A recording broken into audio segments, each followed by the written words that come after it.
Title: The Wandering Shadow Circus Story. The Wandering Shadow Circus. The road dust swirled around my boots as I approached.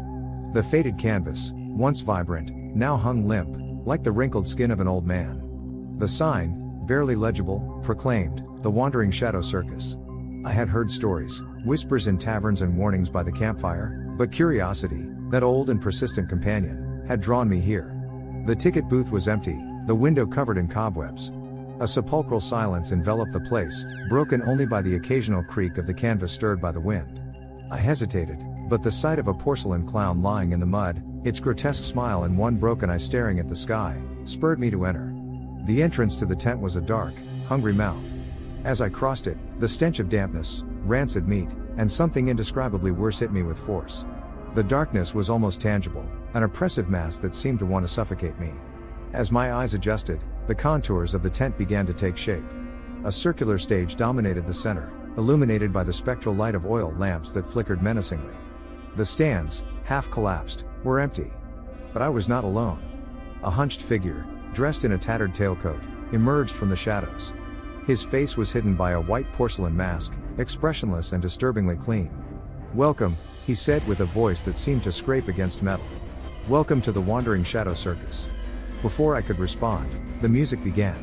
A dissonant, strident melody that seemed to rise from the depths of madness. Out-of-tune violins, a groaning accordion, and the frenetic hammering of a piano created a cacophony that drilled into my nerves. The conductor, if he could be called that, raised his skeletal arms, and the show began. First came the clowns. But they were not the cheerful, colorful clowns of my childhood. These were grotesque, with stained skin, exaggerated smiles that revealed sharp teeth, and bloodshot eyes. Their movements were spasmodic, unnatural, like puppets whose strings were controlled by an evil force. They performed absurd and macabre acts. One of them tried to juggle skulls, dropping them again and again with a dry, hollow thud. Another, with a chainsaw, accidentally cut to pieces a mannequin that screamed with a pre-recorded and horrifying voice. Laughter, guttural and demented, echoed throughout the tent. Then came the acrobats. Contorted beings, whose bodies seemed to defy the laws of physics. They twisted and bent at impossible angles, their bones creaking with each movement. Their faces, pale and sweaty, reflected unbearable pain. One of them fell, breaking an arm with an audible snap, but got up and continued his act, with the smile painted on his face intact. The final act was the most disturbing. A woman dressed in a tattered sequin dress entered the stage. Her face was hidden behind a veil, but her movements revealed a deep sadness. The conductor introduced her as the fortune teller of lost destiny. She sat in front of a table covered with a faded velvet tablecloth. On the table, a crystal ball shone with a dull, sickly light. She invited me to approach. "Look inside," she whispered in a hoarse, hollow voice.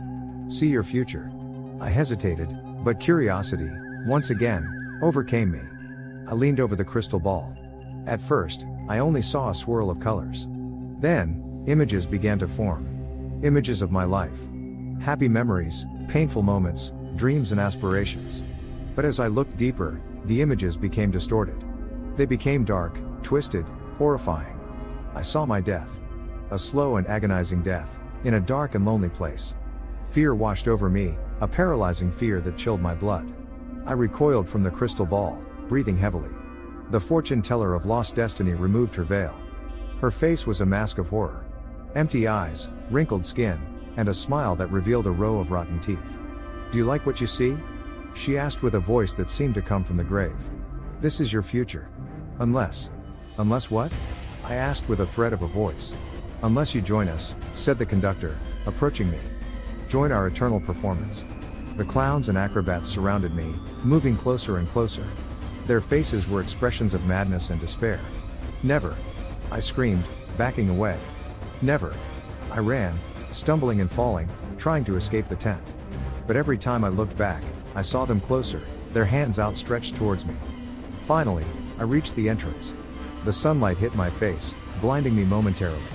I stumbled out of the tent, falling to the ground. I got up, looking back. The circus tent was there, silent and imposing. But there were no clowns, no acrobats, no conductor. Only the faded canvas and the barely legible sign. Had it all been a dream? A nightmare brought on by fatigue and suggestion? I tried to convince myself of it, but a voice inside me knew the truth. The Wandering Shadow Circus was real. And it was waiting for me. I returned to the road, walking as fast as I could, without looking back. But every time I closed my eyes, I saw their faces. I heard their music. And I felt the invitation. Join our eternal performance. I know they will return. I know they will find me. And I know that, sooner or later, I will join them. Because the Wandering Shadow Circus never stops. It is always looking for new members for its show. And once it has found you, it never lets you go.